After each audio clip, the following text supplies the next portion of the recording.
नमस्ते। प्रभु के उपदेश चैनल पर आप सभी का हृदय से अत्यंत प्रेमपूर्ण स्वागत है। जीवन के इस रंगमंच पर जब सुख की बांसुरी बजती है तो मनुष्य स्वयं को इस संसार का सबसे भाग्यशाली प्राणी मान लेता है। वो सोचता है कि उसकी बुद्धिमत्ता और उसके पुरुषार्थ ने ही इस सुख को अर्जित किया है। किंतु जैसे ही समय का चक्र करवट लेता है, जब अचानक दुख के बादल घिराते हैं, जब सफलता असफलता में बदल जाती है और जब अपने ही मुख मोड़ लेते हैं, तब मनुष्य का सारा अहंकार क्षण भर में टूटकर बिखर जाता है।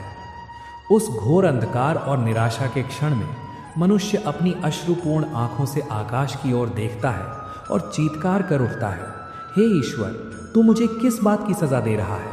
मेरा अपराध क्या था? आज के इस अत्यंत गूढ़ और आत्ममंथन से भरे संवाद में हम मनुष्य के इसी सबसे बड़े भ्रम को तोड़ेंगे। आज हम भगवान श्री कृष्ण के उस दिव्य दर्शन के प्रकाश में ये समझेंगे कि क्या वो परम पिता परमात्मा वास्तव में अपने बच्चों को सजा दे सकता है? क्या जीवन में आने वाला अंधकार हमारा अंत है या ये किसी अत्यंत उज्जवल और महान सवेरे का संकेत है? आइए अपने आहत मन को शांत करें और सत्य की इस गहराई में उतरकर अपने दुखों के वास्तविक अर्थ को खोजें। मनुष्य की सबसे बड़ी विडंबना ये है कि उसने ईश्वर की छवि एक ऐसे कठोर न्यायाधीश के रूप में गढ़ ली है जो आकाश में बैठा केवल हमारे पापों और पुण्यों का हिसाब कर रहा है और तनिक सी भूल होने पर हमें दुख रूपी कोड़े से दंडित करता है। ये विचार अत्यंत अज्ञानतापूर्ण और संकुचित है। स्वयं विचार कीजिए, क्या कोई भी माता पिता अपनी ही संतान को तड़पता हुआ देखकर आनंदित हो सकते हैं? वो परमेश्वर तो इस समस्त ब्रह्मांड का रचयिता है। वो परम दयालु है, वो करुणा का अथाह सागर है। उसके हृदय में आपके लिए केवल और केवल असीम प्रेम है। फिर वो आपको सजा क्यों देगा? सत्य तो ये है कि जिसे आप सजा मानकर रात दिन विलाप कर रहे हैं, वो सजा है ही नहीं। वो तो ईश्वर का दिया हुआ एक अत्यंत महत्वपूर्ण संकेत है, एक ऐसा अलार्म है जो आपको उस गहरी और मोह रूपी नींद से जगाने के लिए बजाया गया था जिसमें आप अपनी वास्तविक पहचान को भूलकर सो रहे थे। जब हमारा जीवन बहुत सहजता से चल रहा होता है, जब हमारे पास धन होता है, झूठे मित्रों की भीड़ होती है और भौतिक सुख सुविधाएं होती हैं, तो हम एक गहरे भ्रम में जीने लगते हैं। हम इस नश्वर संसार को ही शाश्वत मान लेते हैं। हम भूल जाते हैं कि ये शरीर एक दिन राख में बदल जाएगा। हम अपनी आत्मा के विकास को, अपने धर्म को और उस ईश्वर को पूरी तरह से विस्मृत कर देते हैं। हम गलत दिशा में विनाश के मार्ग पर अत्यंत तीव्र गति से दौड़ने लगते हैं। उस समय वो परमपिता परमात्मा क्या करे? यदि वो आपको उस गलत मार्ग पर दौड़ने दे तो आप उस मोह की गहरी खाई में गिरकर अपना सर्वनाश कर लेंगे। इसलिए आपको उस खाई में गिरने से बचाने के लिए ईश्वर आपके मार्ग में एक बहुत बड़ी चट्टान खड़ी कर देता है। आप उस चट्टान से टकराते हैं, आप गिरते हैं, आपके घुटने छिलते हैं, आपको पीड़ा होती है और आप रोते हैं। आप उस चट्टान को, उस पीड़ा को ईश्वर की सजा मान लेते हैं, किंतु वास्तव में वो चट्टान, वो कठिन समय ईश्वर की सबसे बड़ी कृपा है। उसने आपको थोड़ा सा दर्द देकर आपके संपूर्ण विनाश को रोक लिया है। उसने आपको ये संकेत दिया है कि हे मनुष्य, रुक जा, तेरी दिशा गलत है। तू जिस मार्ग पर भाग रहा है वो तेरा है ही नहीं। लौट आ अपने वास्तविक मार्ग पर। एक मूर्तिकार और पत्थर के उदाहरण से इस ईश्वरीय विज्ञान को और अधिक गहराई से समझने का प्रयास कीजिए। एक मूर्तिकार जब एक बड़े से बेडौल पत्थर को अपने सामने रखता है तो वो उस पर एक अत्यंत तीखी छेनी और भारी हथौड़ी से वार करना आरंभ करता है। वो बार बार उस पत्थर पर चोट करता है, उसे काटता है, उसे छीलता है। यदि उस पत्थर में हमारी जैसी चेतना होती तो वो पत्थर उस मूर्तिकार से अवश्य यही कहता कि तुम कितने क्रूर हो, तुम मुझे इतनी भयंकर सजा क्यों दे रहे हो? तुम मुझे काट काट कर पीड़ा क्यों पहुंचा रहे हो? किंतु क्या वो मूर्तिकार उस पत्थर से घृणा करता है? क्या वो उसे दंड दे रहा है? कदापि नहीं। मूर्तिकार तो उस पत्थर से अत्यंत प्रेम करता है।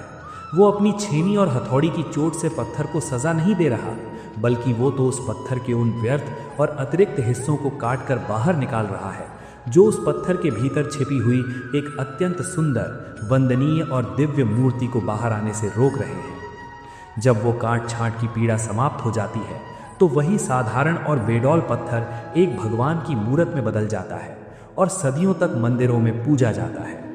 आपके जीवन में आने वाला कठिन समय, आपके दुख, आपकी असफलताएं और अपनों का बिछुड़ना, ये सब उसी परम मूर्तिकार की छेनी और हथौड़ी की चोटें हैं। ईश्वर आपको तोड़ नहीं रहा, वो आपको गढ़ रहा है।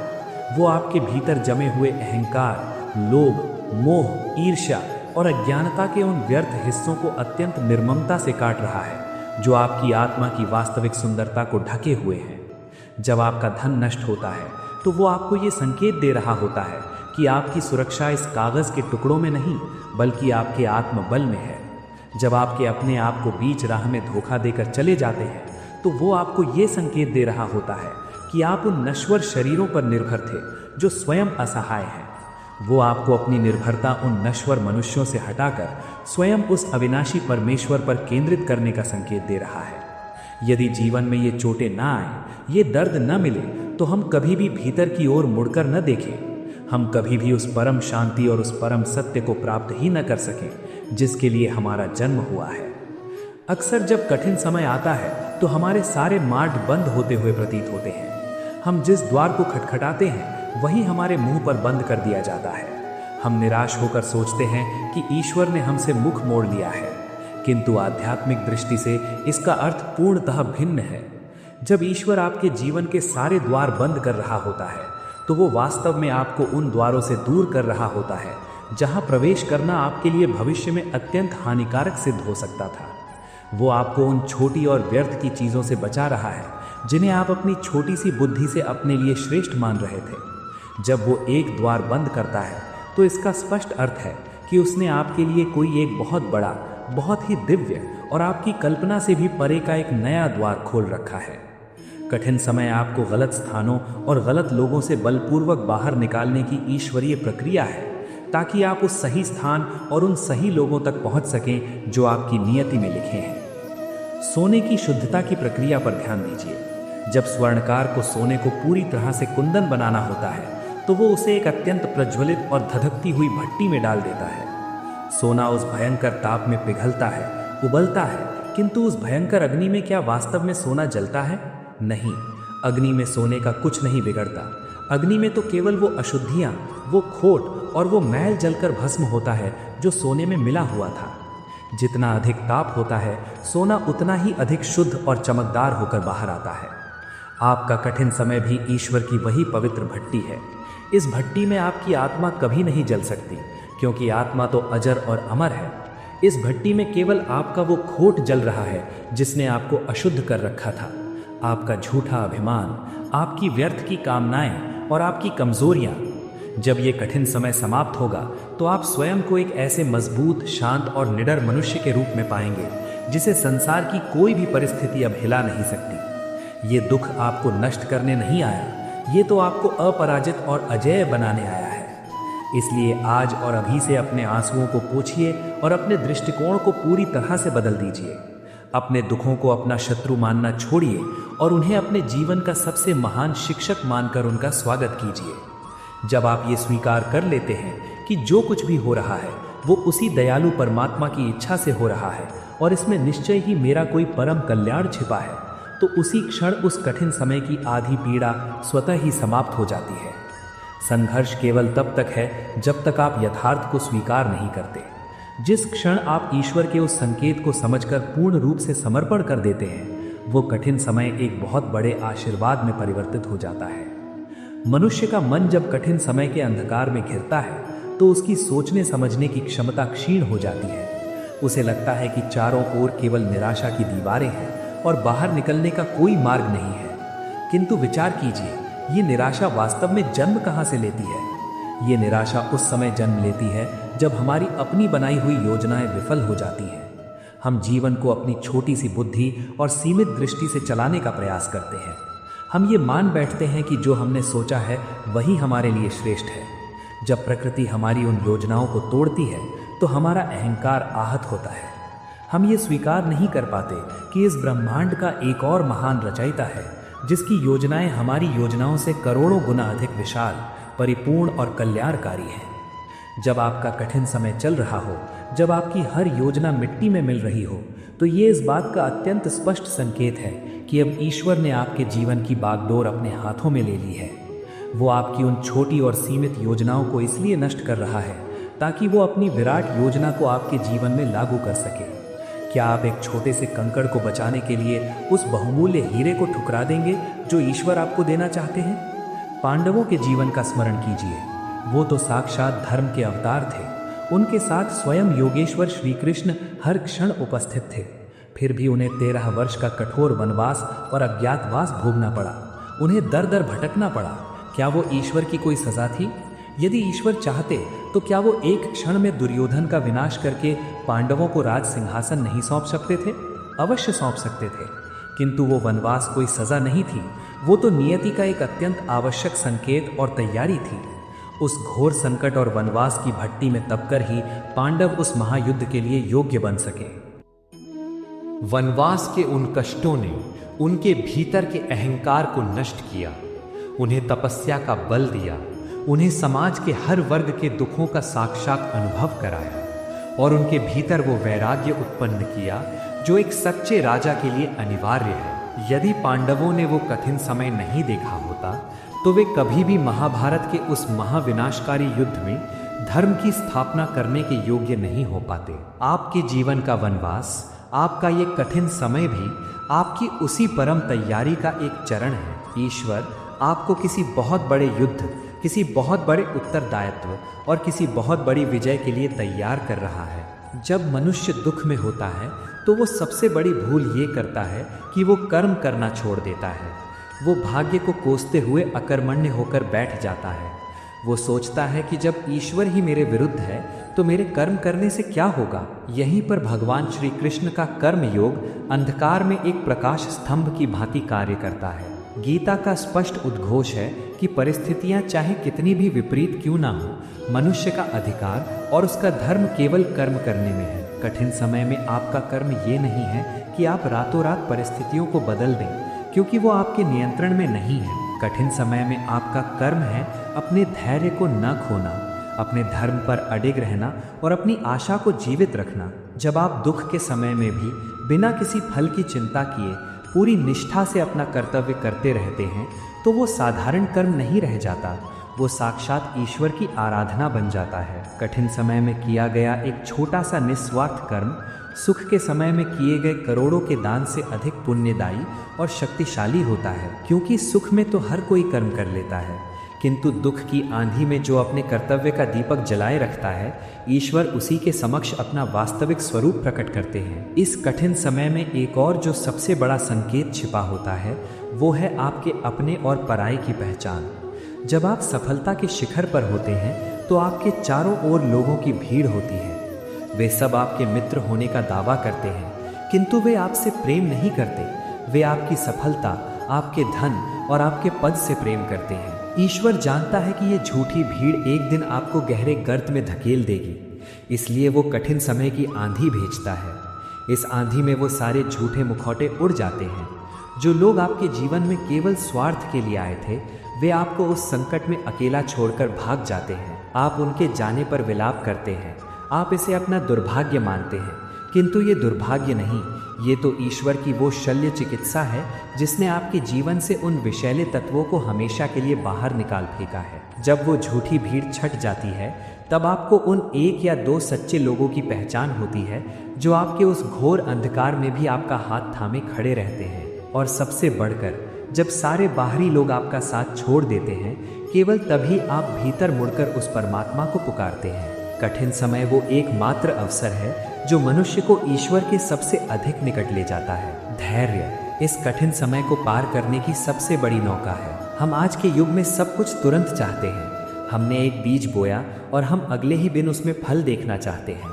जब ऐसा नहीं होता तो हम अधीर हो उठते हैं। प्रकृति का नियम देखिए, एक बीज को वृक्ष बनने में, उसे मिट्टी का सीना चीर कर बाहर आने में और फिर आंधियों का सामना करके मजबूत होने में समय लगता है। आपके जीवन का ये अंधकार वास्तव में उस बीज के मिट्टी के नीचे दबे होने का समय है। बाहर से देखने पर ऐसा लगता है कि कुछ भी नहीं हो रहा है, सब कुछ नष्ट हो गया है, किंतु उस मिट्टी के गहरे अंधकार के भीतर वो बीज अपना रूप बदल रहा है, वो अपनी जड़ें मजबूत कर रहा है। यदि आप अधीर होकर उस बीज को मिट्टी से बाहर निकाल लेंगे तो वो कभी वृक्ष नहीं बन पाएगा। धैर्य का अर्थ केवल प्रतीक्षा करना नहीं है। धैर्य का अर्थ है उस कठिन प्रतीक्षा के समय में भी अपने भीतर एक सकारात्मक दृष्टिकोण और ईश्वर पर अटूट विश्वास बनाए रखना। ये विश्वास रखना कि जिस ईश्वर ने मुझे इस अंधकार में डाला है वही उचित समय आने पर मेरा हाथ पकड़कर मुझे प्रकाश की ओर भी ले जाएगा। मनुष्य अपने दुखों का सबसे बड़ा कारण स्वयं अपने विचारों से निर्मित करता है। हम परिस्थिति से उतने दुखी नहीं होते जितना उस परिस्थिति के बारे में बार बार सोच कर दुखी होते हैं। मेरे साथ ऐसा क्यों हुआ? भविष्य में क्या होगा? यदि ऐसा हो गया तो क्या होगा? ये जो अति विचार का जाल है ये कठिन समय को और भी अधिक भयंकर बना देता है। आपको अपने मन के इस शोर को शांत करना होगा। कल क्या होगा ये चिंता उस परम पिता पर छोड़ दीजिए जिसने आपको जन्म दिया है। आपका कार्य केवल आज के वर्तमान के इस एक क्षण को पूरी सत्य निष्ठा और साहस के साथ जीना है। जब आप अपने मन को भविष्य के भयों से खींचकर वर्तमान के कर्म में एकाग्र कर लेते हैं तो कठिन समय का वो भारी पर्वत राई के दाने के समान छोटा लगने लगता है। ये स्मरण रखिए कि ये ब्रह्मांड एक संतुलन पर चलता है। कोई भी रात इतनी लंबी नहीं होती कि उसका सवेरा ना हो। जो दुख आपके जीवन में आया है उसकी भी एक निश्चित आयु है। जब उस दुख का उद्देश्य पूरा हो जाएगा, जब वो आपको वो पाठ पढ़ा देगा जो वो पढ़ाने आया था, तो वो दुख एक क्षण भी आपके जीवन में नहीं ठहरेगा, वो स्वतः ही विदा हो जाएगा।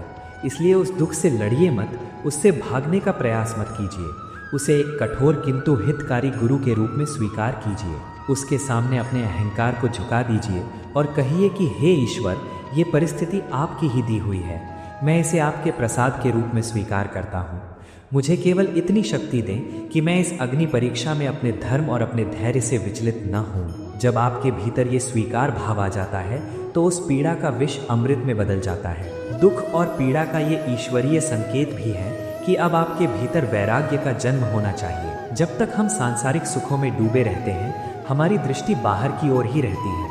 हम संसार की वस्तुओं में शांति खोजते हैं, किंतु जब वो वस्तुएं छिन जाती हैं, जब सुख दुख में परिवर्तित हो जाता है, तब हमें ये बोध होता है कि इस संसार में कुछ भी स्थायी नहीं है। ये जो अनित्यता का बोध है यही वास्तविक वैराग्य है। वैराग्य का अर्थ ये नहीं है कि आप घर परिवार छोड़कर जंगलों में चले जाएं।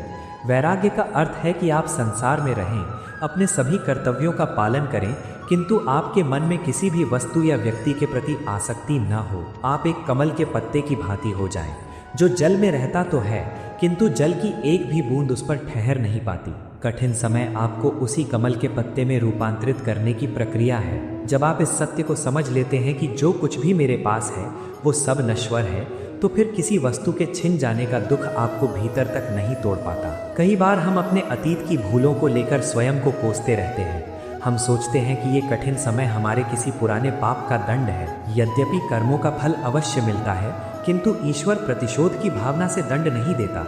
वो तो केवल कर्मों के शोधन की प्रक्रिया है। यदि आपसे अतीत में कोई भूल हुई भी है तो उस भूल के लिए जीवन भर स्वयं को अपराधी मानकर दंडित मत कीजिए। आत्मग्लानि मनुष्य की चेतना को संकुचित कर देती है। ईश्वर क्षमा का सागर है। यदि आपने सच्चे हृदय से अपनी भूल को स्वीकार कर लिया है और उसे न दोहराने का संकल्प ले लिया है तो आपके अतीत के सारे पाप उसे एक क्षण में ही भस्म हो जाते हैं। फिर जो कठिन समय बचता है वो दंड नहीं बल्कि आपकी आत्मा को निर्मल बनाने का एक पवित्र स्नान होता है। इस स्नान से गुजरकर आप इतने पवित्र हो जाते हैं कि स्वयं ईश्वर आपके हृदय में वास करने के लिए आकृष्ट होते हैं। इस संसार में जितने भी महान महापुरुष हुए हैं उन सभी के जीवन पर दृष्टि डालिए। भगवान राम को राज्याभिषेक से ठीक एक दिन पूर्व 14 वर्ष का वनवास मिल गया। राजा हरिश्चंद्र को अपना राजपाट त्याग कर शमशान में चांडाल की नौकरी करनी पड़ी। मीराबाई को विष का प्याला पीना पड़ा। क्या ये सब ईश्वर के पापी थे जिन्हें सजा मिल रही थी? नहीं, ये तो ईश्वर के सबसे प्रिय और सबसे योग्य भक्त थे। ईश्वर अपने सबसे प्रिय और सबसे योग्य भक्तों को ही सबसे कठिन परीक्षाएं देता है। एक शिक्षक भी कक्षा के सबसे मेधावी छात्र को ही सबसे कठिन प्रश्न हल करने के लिए देता है, क्योंकि उसे पता होता है कि केवल यही छात्र इस प्रश्न को हल करने की क्षमता रखता है। यदि आज आपके जीवन में घोर संकट है तो ये इस बात का सीधा प्रमाण है कि ईश्वर आपको अत्यंत योग्य मानता है। उसने आपको उस संकट से लड़ने की क्षमता पहले ही दे दी है। बस आपको अपने भीतर की उस शक्ति को पहचानना है। अपने मस्तक को ऊंचा रखिए, क्योंकि आप ईश्वर की इस परीक्षा के लिए चुने गए हैं। इसलिए अपने आंसुओं को अपनी ढाल बनाइए और अपनी पीड़ा को अपना खड्ग। आज से इस कठिन समय को कोसना बंद कीजिए। अपनी हर सांस के साथ उस परम पिता को धन्यवाद दीजिए कि उसने आपको इस भट्टी में तपाकर कुंदन बनाने का निर्णय लिया है। आपकी हर असफलता, हर आंसू और हर अपमान ईश्वर की उस महान चित्रकारी का एक रंग है जो वो आपके जीवन के कैनवास पर बना रहे हैं। जब ये चित्र पूरा होगा तो आप स्वयं इसके सौंदर्य को देखकर अचंभित रह जाएंगे। कठिन समय और ईश्वर की इस रहस्यमयी पहेली को सुलझाते हुए जब हम जीवन के सबसे गहरे तल पर पहुंचते हैं तो हमें ये बोध होता है कि हमारी पीड़ा का सबसे बड़ा कारण परिस्थितियां नहीं हैं। हमारी पीड़ा का मूल कारण है हमारा अपना अहंकार और परिस्थितियों पर नियंत्रण स्थापित करने की हमारी व्यर्थ लालसा। मनुष्य का अज्ञानी मन ये मानकर बैठा है कि वो इस विशाल ब्रह्मांड का केंद्र है और सब कुछ उसकी इच्छा, उसकी योजना और उसकी सुविधा के अनुसार ही घटित होना चाहिए। जब वायु उसकी दिशा में बहती है तो वो प्रसन्न होता है, किंतु जैसे ही वायु अपनी दिशा बदलती है वो उस वायु से, उस प्रकृति से और अंततः उस परमेश्वर से युद्ध करने लगता है। ये युद्ध, ये संघर्ष ही आपके जीवन का सबसे बड़ा दुख है। जब कठिन समय आता है तो वो वास्तव में आपके इस मिथ्या अहंकार को तोड़ने के लिए आता है। वो आपको ये कठोर किंतु अत्यंत आवश्यक सत्य सिखाने आता है कि आप इस सृष्टि के नियंता नहीं हैं। आप केवल एक शूद्र अंश हैं। जब तक आप उस परम सत्ता की इच्छा के विरुद्ध तैरने का प्रयास करेंगे, आप थकेंगे, आप डूबेंगे और आप पीड़ा सहेंगे।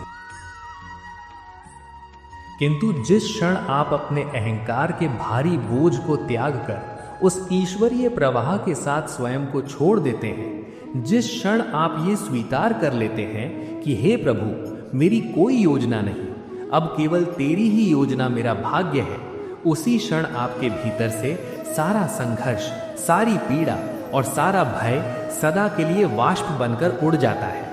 ये जो अवस्था है जहां आप परिस्थितियों से लड़ना छोड़कर उन्हें पूर्ण रूप से स्वीकार कर लेते हैं, इसे ही अध्यात्म में शरणागति या पूर्ण समर्पण कहा जाता है।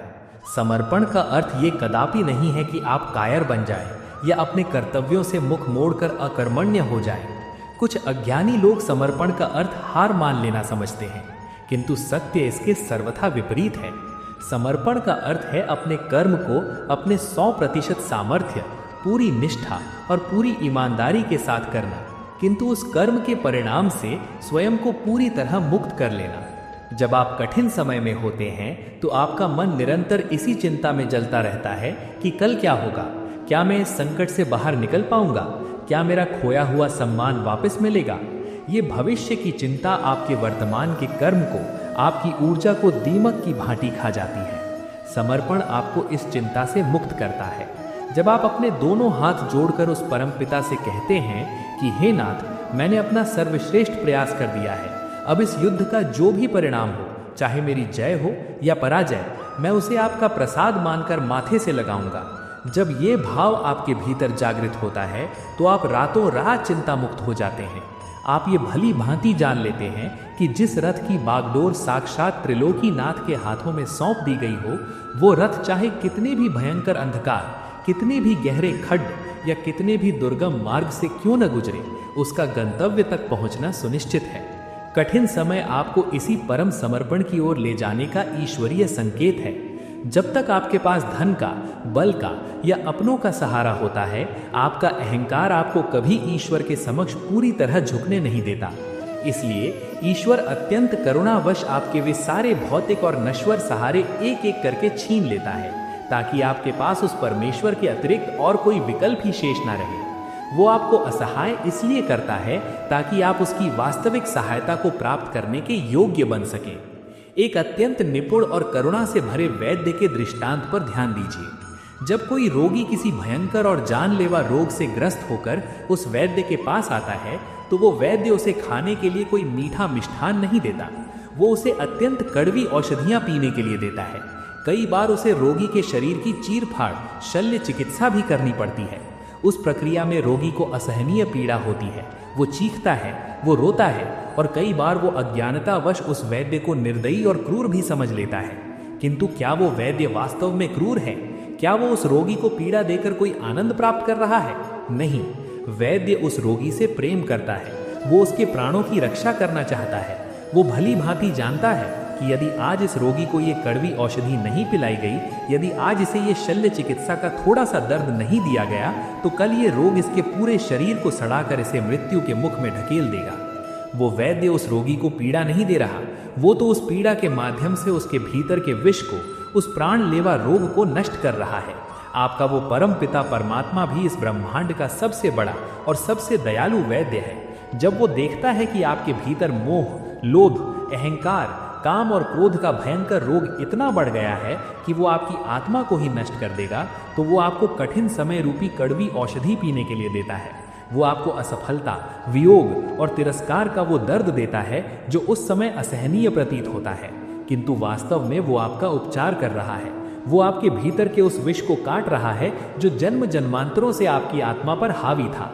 यदि आप उस कड़वी औषधि को पीते समय उस परम वैद्य पर विश्वास रखेंगे, तो आप पाएंगे कि जब वो दुख का समय व्यतीत होगा, तो आपकी आत्मा पूरी तरह से स्वस्थ, निर्मल और ईश्वरीय प्रकाश से भर चुकी होगी। मनुष्य का हृदय एक मिट्टी के घड़े के समान है, जो सांसारिक इच्छाओं, व्यर्थ की लालसाओं और झूठे संबंधों के गंदे जल से लबालब भरा हुआ है। जब तक ये घड़ा इस गंदे जल से भरा रहेगा, तब तक इसमें ईश्वर के परम ज्ञान, शांति और निस्वार्थ प्रेम का पवित्र अमृत कैसे भरा जा सकता है? एक भरे हुए पात्र में कुछ भी नया नहीं डाला जा सकता। ईश्वर जब आपको अपना वो ईश्वरीय अमृत देना चाहता है, तो उसे सबसे पहले आपके उस घड़े को खाली करना पड़ता है। कठिन समय, दुख और आपदाएं वही प्रहार हैं जो आपके उस घड़े को तोड़ देते हैं। जब वो घड़ा टूटता है, तो उसमें भरा हुआ सारा संसार का मोह, सारी झूठी आशाएं और सारे अहंकार का गंदा जल बहकर नष्ट हो जाता है।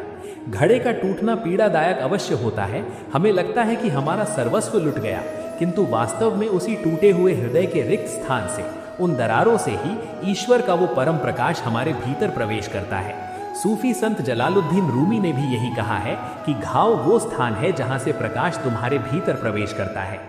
जब तक आपका हृदय आहत नहीं होता, जब तक वो सांसारिक प्रहारों से टूटकर चूर चूर नहीं हो जाता, तब तक उसमें इतनी गहराई और इतनी विनम्रता नहीं आ पाती कि वो सर्वव्यापी परमात्मा को धारण कर सके।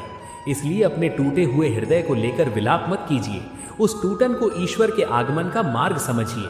जब संसार आपको ठुकरा दे, तो समझ लीजिए कि अब वो परमेश्वर आपको अपने सीने से लगाने के लिए अपनी बाहें फैलाकर खड़ा है। प्रकृति के एक और रहस्य को गहराई से समझिए। आंधी और तूफान वृक्षों को नष्ट करने के लिए नहीं आते। जब कोई भयंकर तूफान आता है, तो वो वृक्ष की केवल उन शाखाओं और उन पत्तों को तोड़कर उड़ा ले जाता है जो सूख चुके हैं, जो कमजोर हो चुके हैं और जो अब उस वृक्ष के लिए किसी काम के नहीं है। तूफान के जाने के पश्चात वृक्ष एकदम स्वच्छ और हल्का हो जाता है और फिर उसमें नई हरी और जीवन से भरी कोपलें फूटती हैं। आपके जीवन में आने वाला कठिन समय भी प्रकृति का वही तूफान है। ये तूफान आपके जीवन से उन सभी पुराने, सड़े हुए और व्यर्थ के संबंधों, उन झूठे अभिमानों और उन अज्ञानपूर्ण धारणाओं को उड़ा कर ले जाता है जो आपकी आध्यात्मिक और मानसिक उन्नति में बाधा बन रहे थे। जो संबंध वास्तव में सच्चे हैं, जिनकी जड़ें निस्वार्थ प्रेम और धर्म की भूमि में गहराई तक धसी हैं, उन्हें संसार का कोई भी तूफान नहीं उखाड़ सकता। तूफान केवल छटनी करता है, वो सत्य और असत्य को अलग करता है। इसलिए इस तूफान से घबराइए मत, इसे अपना कार्य करने दीजिए।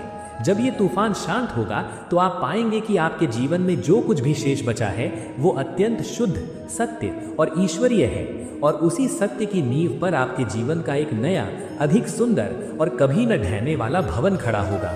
एक अत्यंत महत्वपूर्ण सूत्र जिसे हर मनुष्य को अपने हृदय की गहराइयों में अंकित कर लेना चाहिए, वो ये है कि ईश्वर से कभी ये प्रार्थना मत कीजिए कि हे प्रभु, मेरे जीवन से ये कठिन समय हटा ले, मुझे कोई दुख मत दे। ये प्रार्थना एक कायर और अज्ञानी मनुष्य की प्रार्थना है। यदि जीवन में कभी दुख नहीं आएगा, कभी अंधकार नहीं होगा, तो आप कभी अपनी आत्मा की वास्तविक शक्ति को नहीं पहचान पाएंगे। आप एक ऐसे कमजोर पौधे के समान रह जाएंगे जिसे तनिक सी भी तेज धूप लग जाए तो वो मुरझा जाएगा।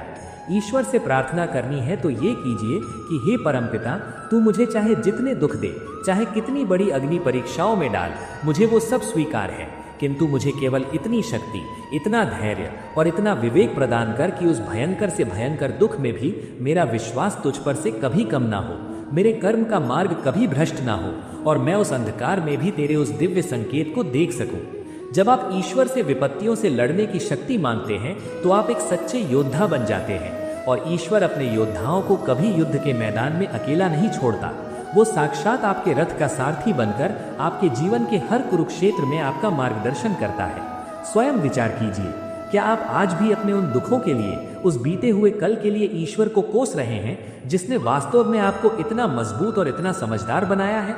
क्या आप उस स्वर्ण के समान बनना चाहते हैं जो अग्नि में तपकर कुंदन बनता है, या उस मिट्टी के ढेले के समान जो अग्नि के संपर्क में आते ही राख बन जाता है? ये जीवन एक पाठशाला है और कठिन समय इसका सबसे महान शिक्षक है। इस शिक्षक से भागिए मत, इसकी आंखों में आंखें डालकर वो पाठ सीखिए जो ये आपको पढ़ाने आया है।